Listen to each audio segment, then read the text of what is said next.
Mateus 14. Mateus 14. Evangelho segundo escreveu São Mateus, capítulo 14. Apenas o versículo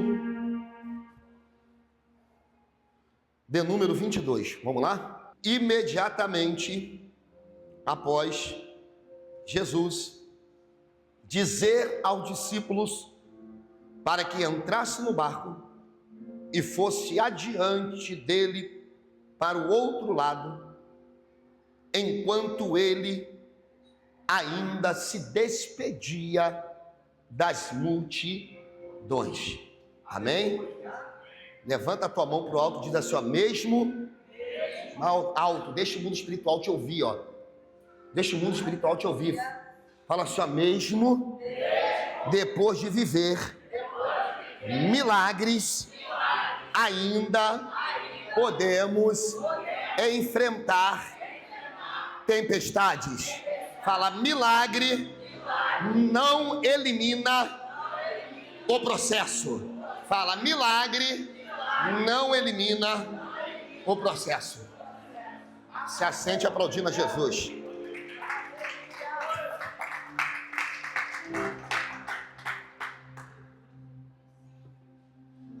Olhe para cá, queridos. Olhe para cá. É bem rápido.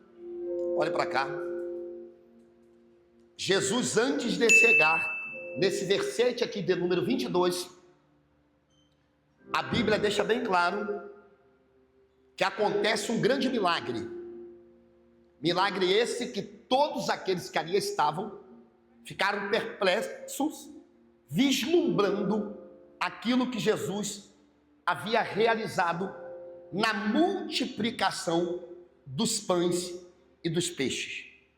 Mesmo diante da ausência de alguns discípulos e outros que ali estavam, no meio de 5.000 homens, fora mulheres e crianças, já havia chegado a tarde e o sermonário de Jesus era algo fantástico e extraordinário, ao ponto que, cada vez que a multidão permanecia ouvindo Jesus, mais eles olhavam para Jesus pedindo para que o mesmo continuasse a falar. Era um ensinamento claro, era algo que eles estavam vivenciando naquele momento. E quando a tarde se aproximou, antes de o sol raiar e a noite se aproximar, há uma preocupação de Jesus para que aquela grande multidão não fosse embora sem antes se alimentarem, pois estavam desde cedo se alimentando do pão vivo que desceu do céu, a palavra. Então o alimento espiritual era sólido, o alimento espiritual era a base, era o sustento, era a provisão. O alimento que estava sendo liberado por Jesus era uma injeção de ânimo, de fé, de perseverança. O alimento que Jesus estava liberando naquele momento era para alimentar todo aquele que estava com fome espiritual, levantar todo caído e mudar a regência daqueles que não acreditavam mais que o milagre poderia se manifestar a qualquer momento. Então, depois de ele manifestar o reino, depois de ele manifestar a sua vontade, depois de ele entender que todos que ali estavam sentados estavam com os ouvidos aguçados e atentamente ouvindo a cada palavra que de Jesus era liberada, porque as palavras de Jesus produziam vida, a palavra de Jesus trazia ânimo, a palavra de Jesus curava as feridas da alma, a palavra de Jesus libertava cativos e os oprimidos de coração, a palavra de Jesus que ecoava em cima daquela montanha atraía a multidão ao ponto de que ninguém gostaria de sair da presença de Jesus. Mas A noite estava se aproximando e Jesus então tem uma preocupação: precisamos alimentar a ele com o alimento sólido, que é o alimento da terra. Então, os discípulos que estavam presentes naquele momento, Filipe, André, disseram para Jesus: não tem nada para alimentar essa grande multidão. Pedro, o mais intrépido de todos, olha então para Jesus e diz: Jesus, mande, despeça essa multidão, porque não tem como nós alimentarmos essa grande multidão que aqui está. O alimento necessário já foi distribuído de forma aleatória e o Senhor se manifestou de uma forma muito soberana entre todos aqueles que aqui estavam presentes. Mas Jesus, ele se preocupava não como os discípulos, ele queria dar algo por completo, ele queria saciar a fome física e saciar também a fome espiritual. O homem é limitado, a mulher é limitado. Todas as vezes que nos propomos a fazer alguma coisa por outrem, nós ditamos as nossas regras, colocamos as nossas dificuldades, e muitas das vezes o Senhor está nos orientando, dizendo: eu levanto você, minha irmã, eu levanto você, meu irmão, para servir de canal de bênção sobre a vida daquela pessoa, mas somos limitados. Queremos travar a bênção de outrem. Deus está nos usando como canal, Deus está nos usando como instrumento,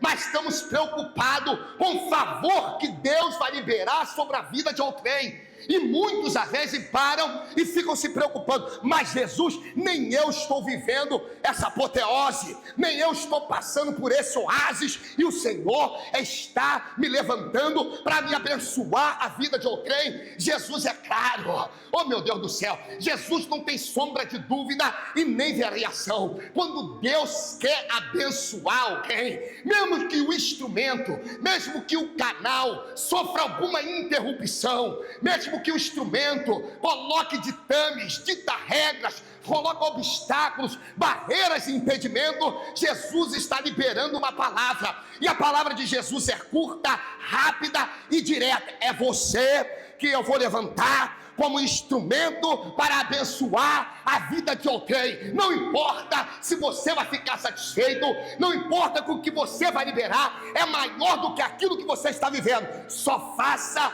a minha vontade, porque quando eu não faço pela metade. Quando eu faço por incompleto. Quando eu não faço faltando absolutamente nada. Quando eu, Jesus, me manifesto, eu me manifesto por completo.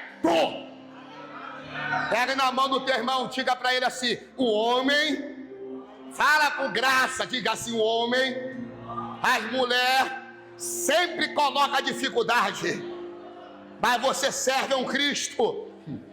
Fala para quem, irmão, bate assim no ombro de quem está do teu lado: irmão, manifesta essa graça que está sobre a tua vida, sobre a vida de quem está do teu lado. Olha só, Jesus, minha irmã, Jesus, quando faz por completo. Fala, aguenta, fala, suporta, a sua hora vai chegar. É só para quem crê, irmãos. Irmão, não importa se fulano está chegando, não importa se ciclano está alcançando, não importa se Bertano está vivendo um oásis e você ainda está transicionando pelo deserto. O Senhor se levantou hoje, pelo poder do Espírito Santo aqui nessa noite, para te dizer: o seu tempo vai chegar. Permaneça na tua caminhada, porque eu trabalho na vida de cada um de uma forma diferenciada.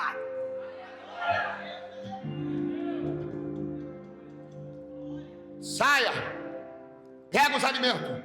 O alimento chega: 5 pães e 2 peixinhos. Alimenta aquela grande multidão ao ponto de sobejar.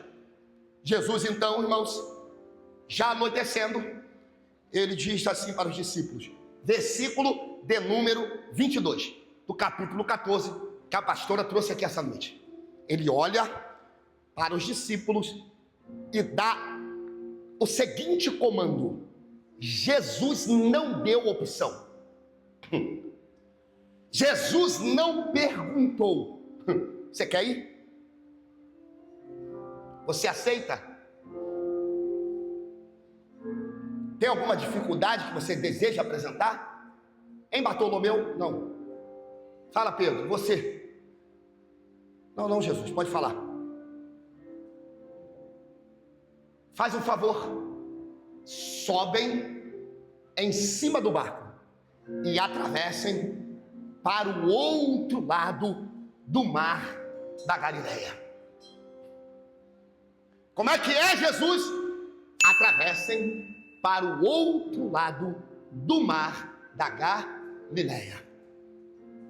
Talvez eles pensaram entre si, mas já é a noite, como vamos navegar? Aleluia. Aleluia. Oh, meu Pai do céu.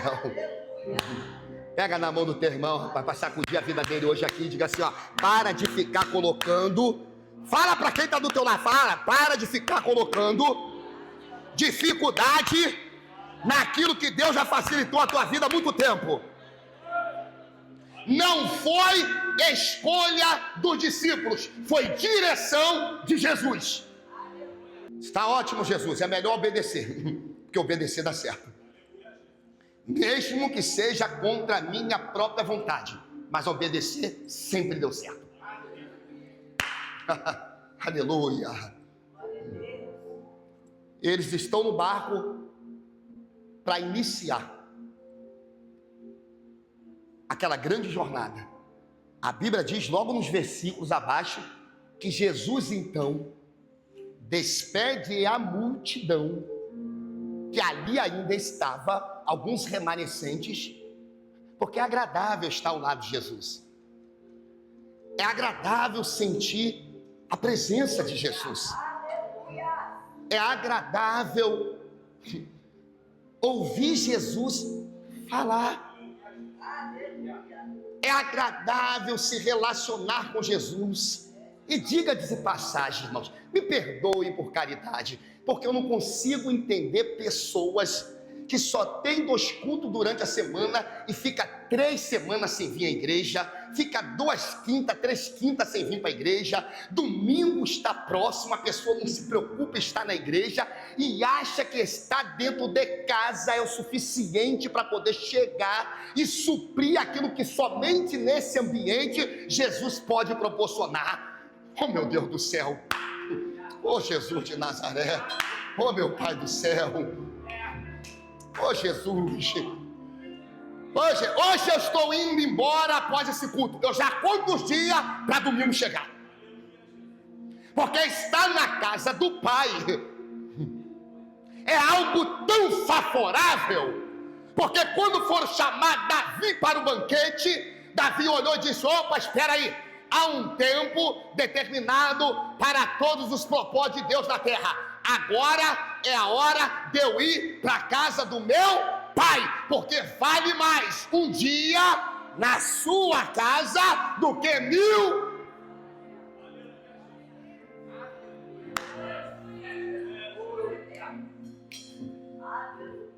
Oh, aleluias. Aí Jesus libera o restante. Olha isso aqui, ó.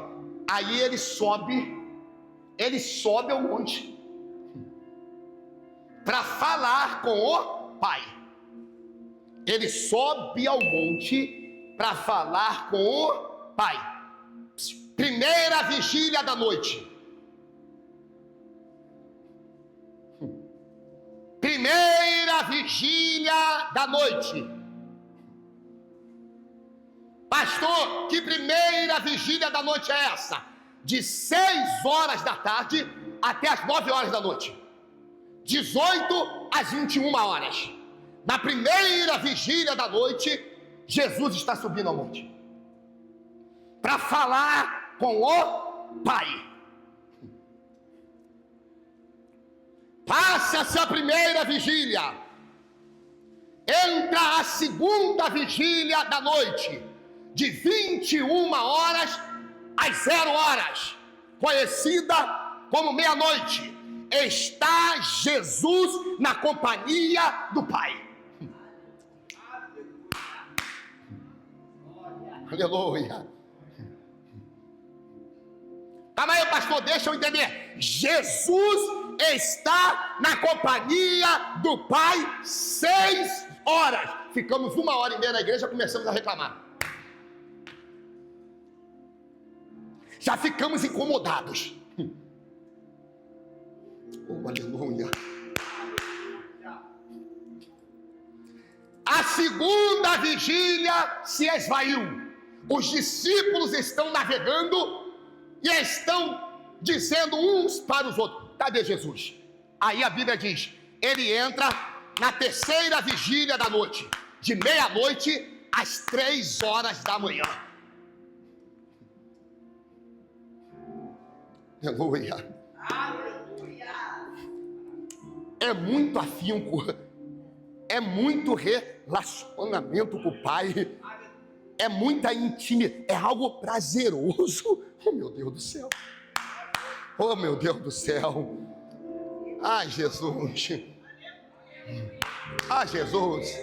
Oh, meu Pai do céu. Oh, aleluia.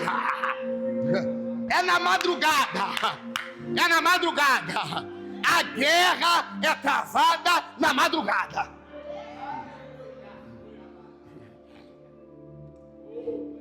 Meia-noite e meia, 1h, 2 horas da manhã, 2h30, está Jesus dialogando. Oh, Pai, me dê força, me sustenta. Oh, meu Pai, para que eu cumpra a tua palavra. Aleluia. Chega às 3 horas da manhã.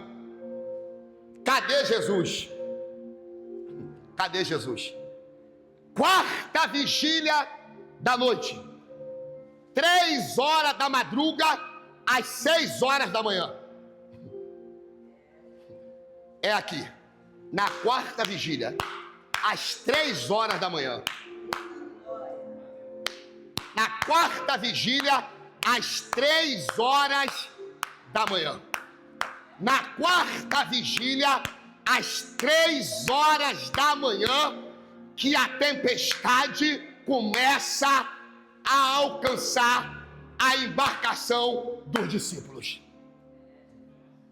A igreja não tem noção, enquanto estão dormindo, a batalha travada no mundo espiritual.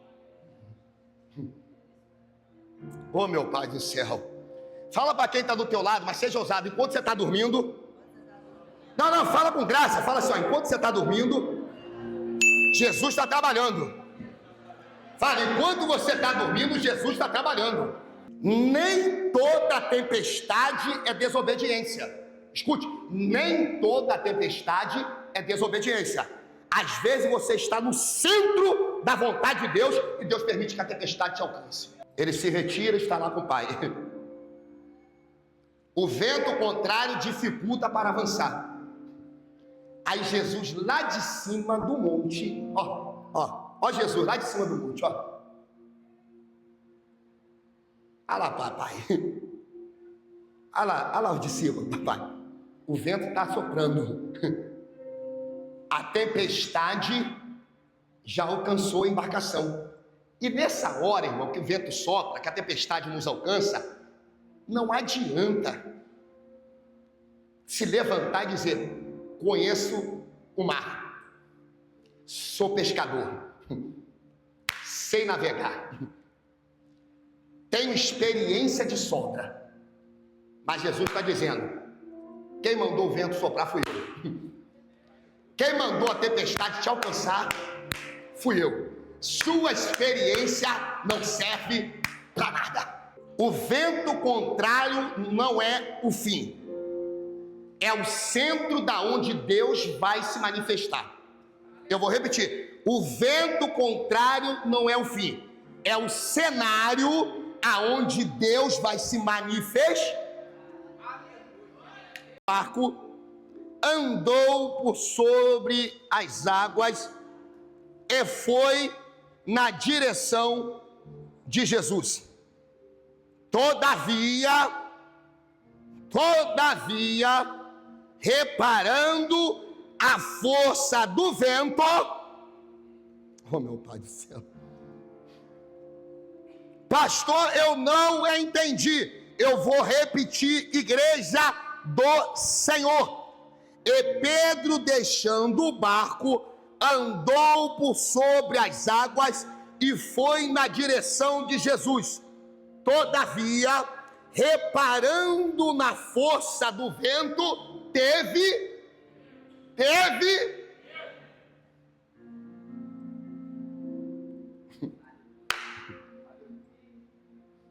É aqui que eu quero chegar, irmãos. É aqui. É aqui que eu quero chegar, irmãos. E teve medo. Calma aí. Eu saí da embarcação, estou andando sobre as águas e não estou sentindo medo. Mas quando eu me aproximo de Jesus, só porque o vento soprou em uma velocidade maior, eu senti medo. Mas calma aí, eu estou ao lado de Jesus.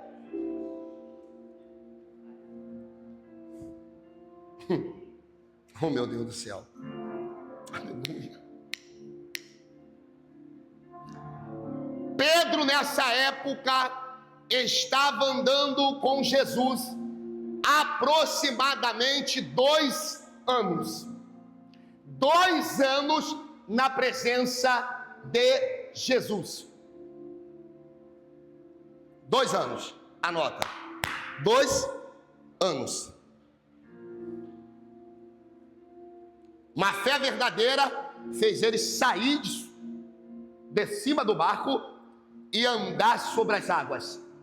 Quando se aproxima daquele que tem o poder sobre a tempestade e sobre o vento, a Bíblia declara que ele sentiu medo. Por que Pedro sentiu medo? Por causa das suas emoções.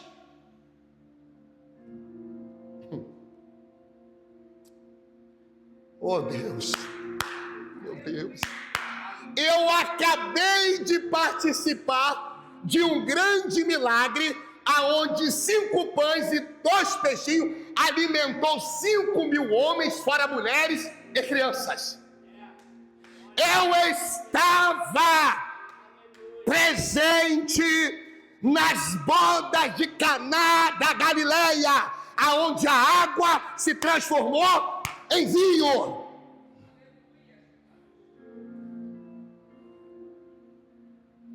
Oh, meu Deus do céu. Eu vi claramente Jesus curar um cego à beira do caminho, mas vivenciar milagres. Oh, meu Pai do céu, não me torna, escute, vivenciar milagres ou viver milagres não me torna uma pessoa suficiente para, em alguns momentos da minha vida, sentir medo, ser atraído pelas minhas emoções e as minhas emoções auto me sabotarem. Oh, aleluia. 2 anos. Eu senti medo. Calma aí, mas eu estou ao lado de Jesus. Oh, meu Pai do céu. Quantos anos? Ei, igreja do Senhor, quantos anos você está na presença de Jesus? Há quanto tempo tu serve a este Cristo? Ora, o que nós fizemos para alcançarmos essa graça? Porque a graça não é para nos exaltar, a graça é para nos rebaixarmos, e quando Deus nos rebaixarmos, nós realmente sabermos quem nós somos. Ora, mas o que estamos fazendo para receber essa maravilhosa graça? Oh, aleluia! Oh, aleluias! Oh, aleluias! Oh, aleluias! Oh, aleluias! Tempo de igreja Tempo de igreja não me faz mais sabedor do que o outro. Tempo de igreja não determina meu nível de intimação com o Senhor.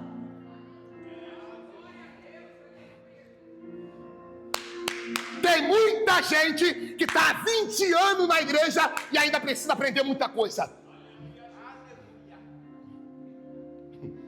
Oh, meu Deus do céu. Oh, Jesus. Mas eu estou ao teu lado. Mas senti medo. Pastor Marlon, o que é medo? Inseguro. Calma aí, mas eu estou do lado do meu porto seguro.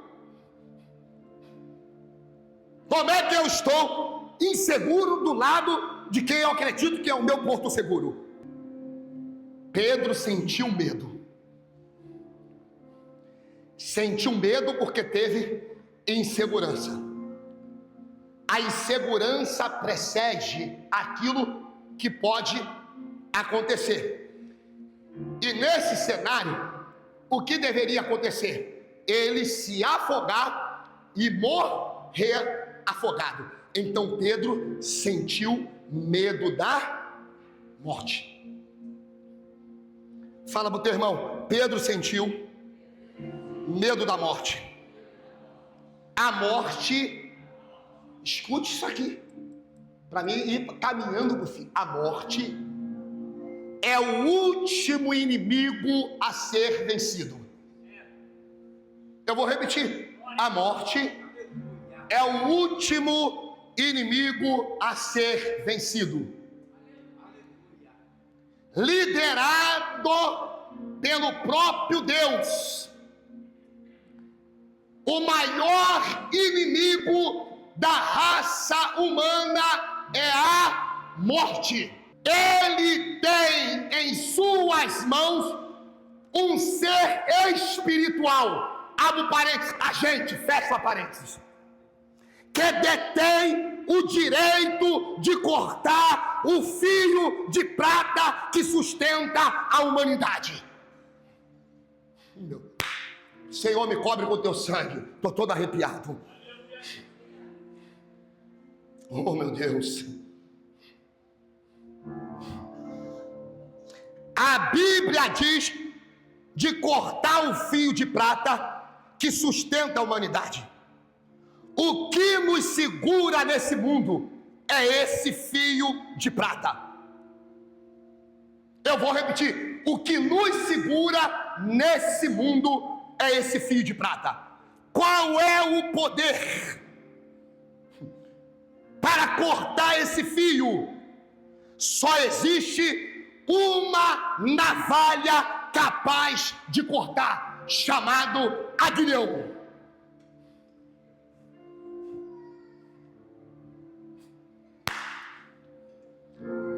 Pastor, e que é o aguilhão? Aguilhão era o instrumento da morte até Jesus na cruz do Calvário. Paulo estava pregando e a morte lá estava do lado de fora. Paulo estava pregando e ele sentiu que a morte estava do lado de fora, porque os anjos não permitiam que ela entrasse. Para então Paulo de pregar. E quando ele para de pregar, ele começa a dar um estudo. E esse estudo está 1 Coríntios, capítulo de número 15, do versículo 54 ao 57. Ele para, olha para todos os ouvintes e diz assim: a morte está do lado de fora. Ela quer entrar para me tragar, mas os anjos estão detendo essa morte. É necessário, ó igreja, que eu deixe esse estudo. Então o povo está olhando Paulo e atento, aguardando qual seria o estudo. E ele diz assim: e quando isto que é corruptível se revestir da incorruptibilidade, e isto que é mortal se revestir da imortalidade, então se cumprir-se-á a palavra que está escrita: tragada foi a morte na vitória. Ora, o aguilhão da morte é o pecado, e a força do pecado é a lei. Mas graças a Deus que nos dá vitória, o nosso Senhor e Salvador Jesus Cristo.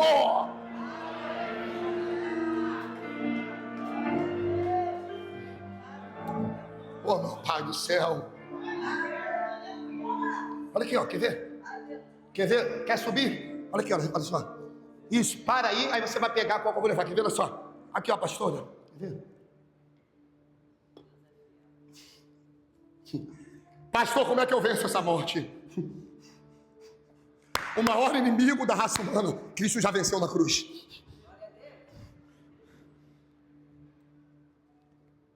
A tua palavra escondi, guardada no meu coração, pra eu não pecar contra ti. Olha aí, ó. Ó.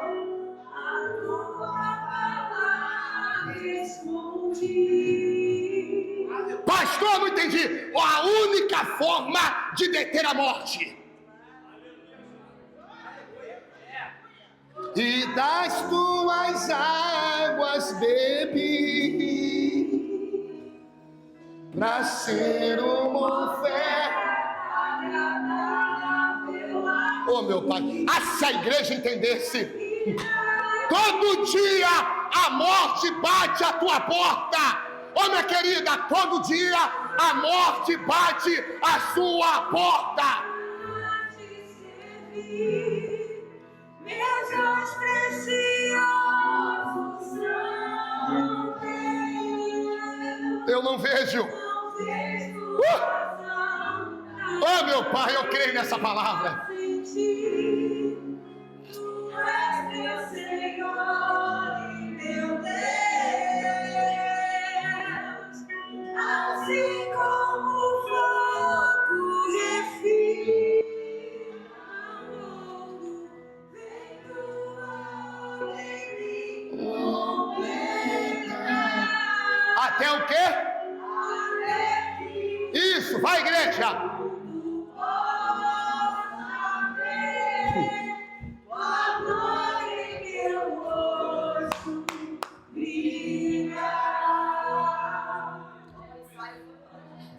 Como ensaio foi uma maravilha.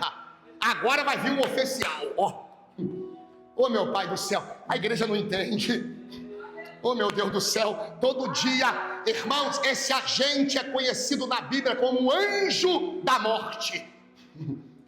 E esse anjo da morte todo dia bate a porta. A Bíblia diz que nós não sabemos o dia e nem oh, meu Deus do céu. Começa para essa igreja despertar no final. A tua palavra. Isso. A igreja vai começar a cantar agora, quer ver? Ó, a igreja vai ficar de pé e vai começar a cantar, quer ver? Pastor, que hino é esse? É hino que já tem mais de 20 anos de Cassiane. Não é isso?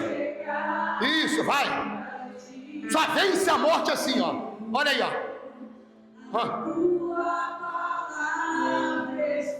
Aqui, ó. Vamos vencer a morte. Vestes no sangue da lei, das tuas águas bebi. Oh, aleluia. Oh, aleluia. Meu Deus do céu.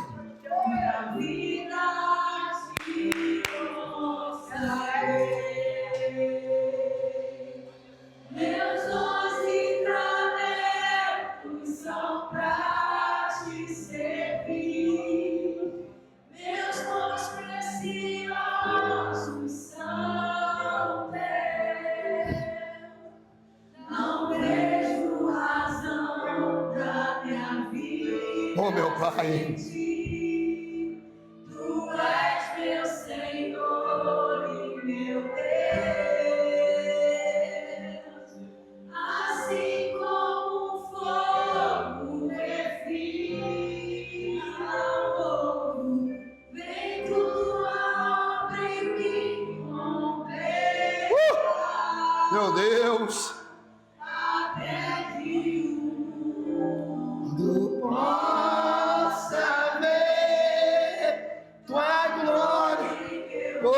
Deus. Pastor Marlon, eu não entendi que mistério é esse. É simples. Olhe para cá, querido. Nós estamos a 10 minutos de acabar o culto. É simples, claro, óbvio e objetivo. Eu estou num cenário aonde que a princípio a fé dele era verdadeira, mas quando chegou no porto seguro, sentiu medo e quase foi a pique. Mas a Bíblia diz que no último capítulo do livro de João, no versículo de número 34 em diante, no capítulo 21, ele teve um encontro real com Jesus. 3 anos e meio na companhia de Jesus. Jesus pega ele distante, afastado, chamando todos os discípulos para ir pescar com ele, e Jesus está com a brasa e com peixe, esperando Pedro chegar, porque é o tempo do resgate, era naquele momento. E vimos então um homem que estava sentindo medo, quase se afundando, no capítulo de número 1 de Atos dos Apóstolos, reunido com 120 pessoas, e estava ele sendo usado com uma eloquência e dizendo: Davi já havia falado, Judas era nosso irmão, andava conosco, conhecia a palavra, mas preferiu trair o nosso mestre, e o que sobrou para ele foi ele andar pelaquele campo chamado campo de sangue.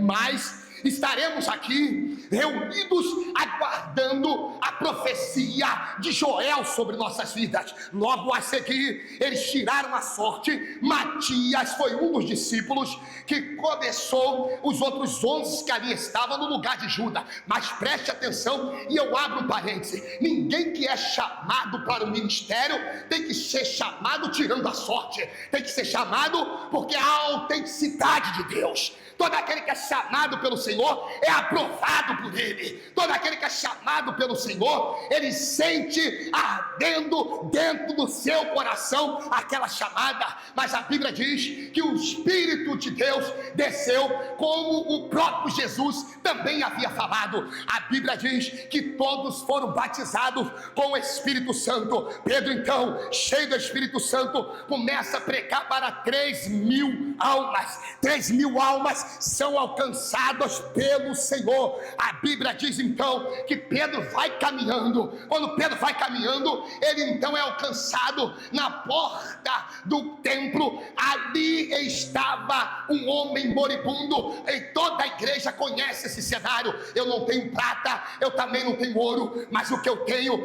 isso sim eu te dou. Levanta-te e anda em nome de Jesus de Nazaré. No capítulo de número 4, tem um acontecimento trágico que a Bíblia diz de Safira, juntamente com seu marido, que vendeu a propriedade e mentiu diante do Espírito Santo e diante de Pedro. Os dois foram fulminados. Ora, eu estou falando de um Pedro que há 2 anos andava com Jesus, sentiu medo e ia se afogar. Agora eu estou falando de um Pedro que passou 3 anos e meio ao lado de Jesus, foi resgatado, aceitou a proposta, abraçou o chamado, e agora o Espírito Santo está usando ele de uma forma poderosíssima. Eu estou vos falando do primeiro estágio de Pedro, um cara fracassado, um cara temperamental, um cara sem porto seguro, um cara que parecia uma curva, que ora estava em cima e outra hora estava embaixo, um camarada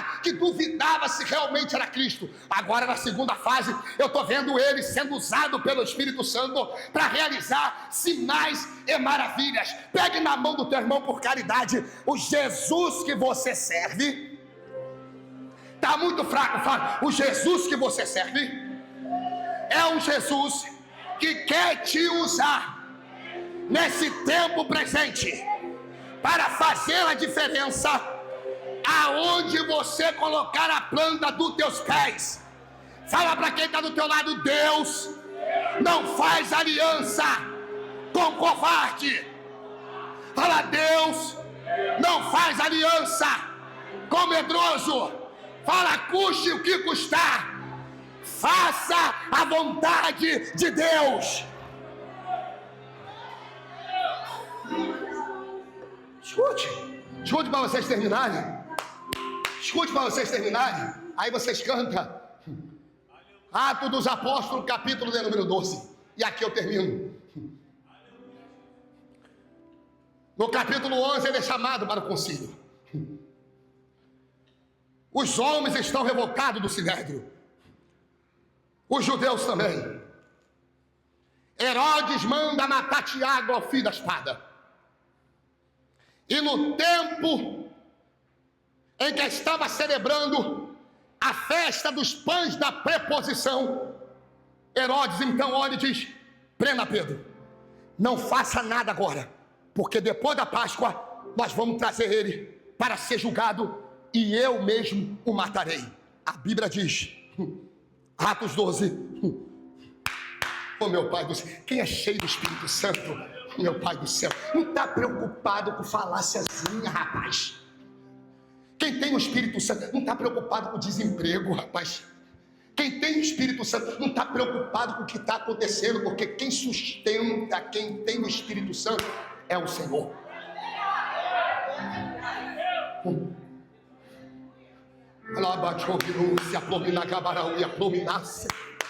Levam Pedro para a prisão. A Bíblia diz que existe 4 quartetos de soldados, total de 16. Eu parei e fiquei analisando, 16 soldados para vigiar.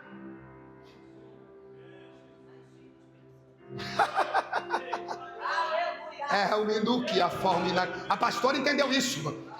16 homens para vigiar apenas um. Pastor estava armado? Não.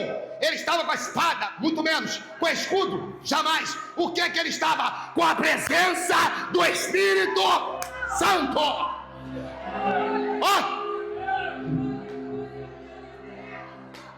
Pastor, qual era o risco que Pedro trazia?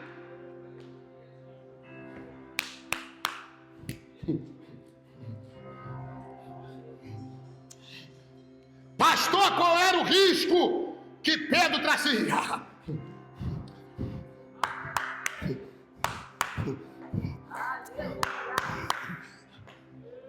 Senhoras e senhores, e aí, Pedro, o que tu vais fazer? Eu já sei o que eu vou fazer. Agora eles, eu não posso responder. Para onde eu irei se só tu, Jesus, tem palavra de vida eterna? 2 soldados entram dentro da prisão, colocam algemas. Qual era o risco que ele trazia? Que Jesus cura, batiza, liberta, salva e ainda tem plano de vida eterna. Oh meu Pai do céu, vamos ver se a igreja entendeu isso aqui, pastora. Meu Deus do céu, eu estou algemado, mas qual o risco que eu tenho? Nenhum. Está armado? Negativo. Não satisfeito, o soldado pega uma corrente e passa sobre ele, e os 2 ficam de pé, um aqui, Pedro no meio e o outro do outro lado. O que Pedro faz? Aleluias, aleluias. Quer ver o que eu vou fazer? Oi, pastora, o que Pedro fez, pastor? Vou te mostrar o que Pedro fez. Tira aqui, Bijaco, tira. Olha o que Pedro fez. 4 na porta da prisão, lá do lado de fora, os portões. 6 nos corredores, 2 dentro da prisão. 16 homens para 1 apenas. Está algemado, está sobre corrente, está um de um lado e o outro do outro. Aí a impressão que dá, irmãos, que parece loucura. Pedro está desesperado. Meu pai, que isso? Para que tudo isso? Que maluquice é essa? Será que eu sou um criminoso? Ao ponto de ter toda essa guarda para mim? Ao invés de ele pensar dessa maneira que muitas das vezes a gente pensa, quando Deus fecha a porta, Quando Deus faz você ficar acamada, quando Deus faz seu filho se levantar e se tornar rebelde, quando a porta é fechada, quando está faltando alguma coisa dentro de casa, quando o marido se levanta, que começa a se descabelar. Ah, Senhor, aonde tu está? O que tu está fazendo? Não está me olhando? Estou servindo ao Senhor há 10 anos para passar por isso. O evangelho é lágrima, o evangelho é dor. Oh, meu Deus do céu. Pastor, o que é que Pedro fez?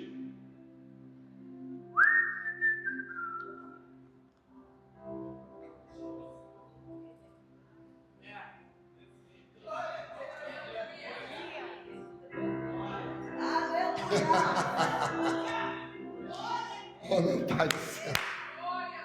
Oh, Jesus. Oh, meu Deus do céu. Rapaz, esse cara é maluco. O que ele está fazendo aí? Rapaz, o que tu está fazendo aí? Estou descansando. Mas tu está preso, rapaz.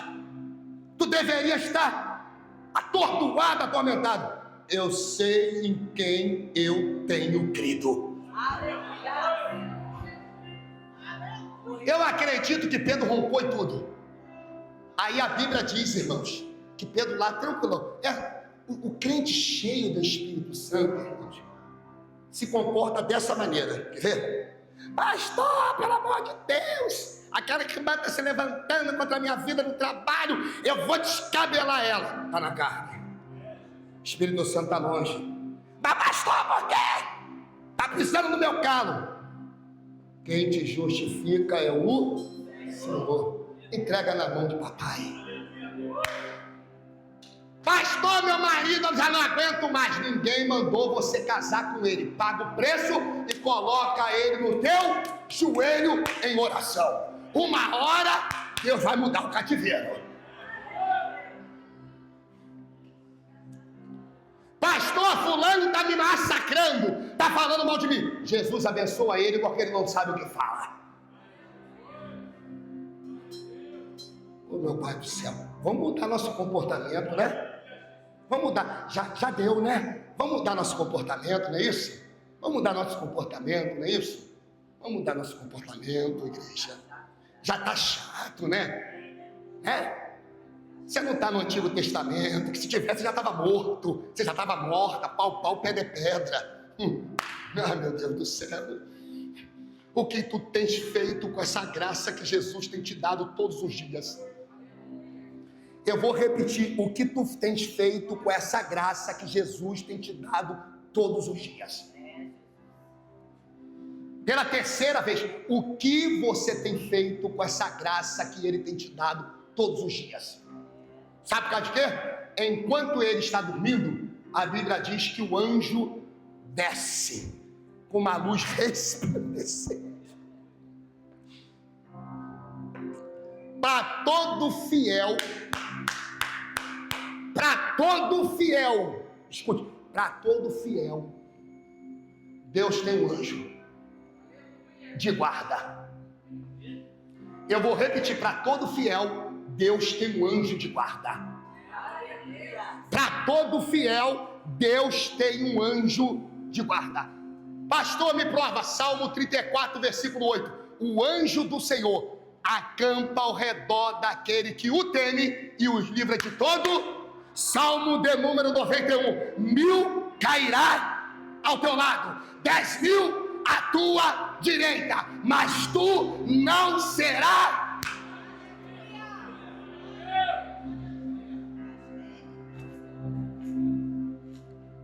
Aí o anjo entra,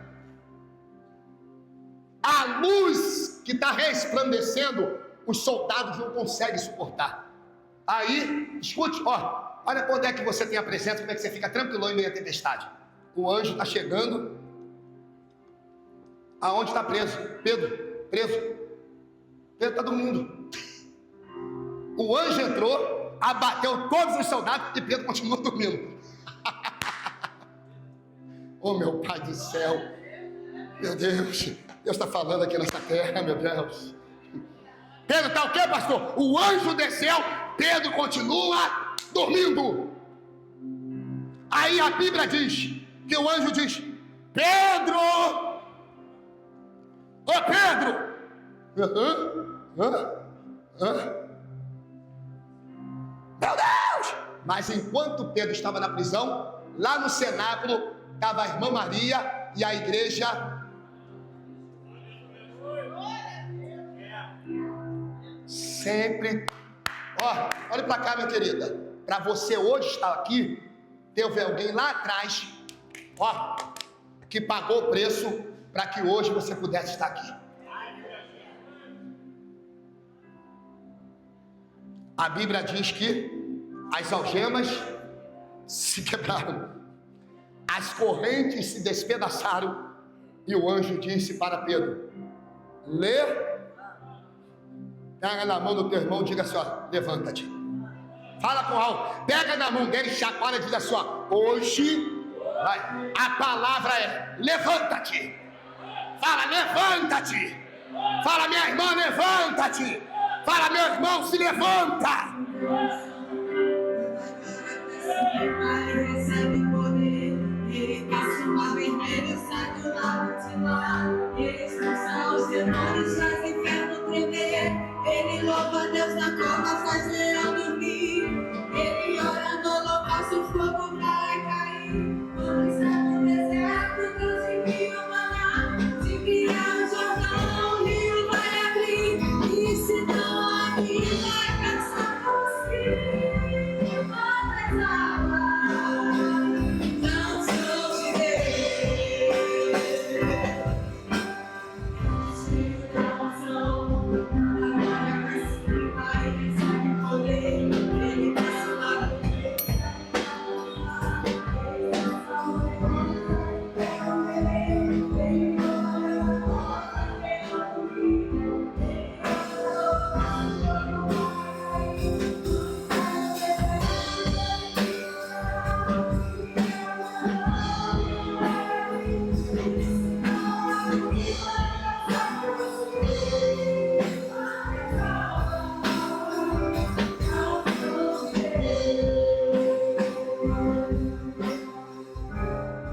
Levanta a mão assim. Levanta a mão para a gente ir embora. Levanta a mão, isso. O Senhor, nessa noite, estabeleceu algo novo sobre este lugar. Tempestade nunca foi ausência de Cristo, e sim ausência de fé. Talvez você esteja em cima do barco com medo. Jesus ainda controla a tempestade. Independente do cenário, eu quero profetizar sobre a tua vida aqui essa noite, irmãos. Levanta as tuas duas mãos para a gente ir embora. Aleluia. Fala comigo: Senhor Jesus. Nesta noite, o Senhor estabeleceu algo grande sobre a minha vida, minha casa e minha família. Fala: Senhor Jesus, nunca foi ausência e sim fé. Fala: Senhor Jesus, eu creio que o Senhor acalma toda a tempestade. Fala: Senhor Jesus, que essa noite o Senhor venha estabelecer um cenário diferente para a minha vida. Fala: Senhor Jesus, eu creio que nesse tempo, o tempo do Senhor vai se manifestar sobre mim. Fala: Senhor Jesus, que essa noite, a priori, que é o teu Espírito Santo, tenha a regência e o controle da minha vida. Fala: Senhor Jesus, que a cada dia, até que o Senhor venha, eu esteja guardado debaixo do esconderijo. Fala: Senhor Jesus, independente de qualquer coisa, eu te amo. Fala: Jesus, Eu te amo. Fala, Jesus. Que Deus te abençoe. Família Viva-me, nós amamos vocês. Beijo no coração e que Deus te abençoe.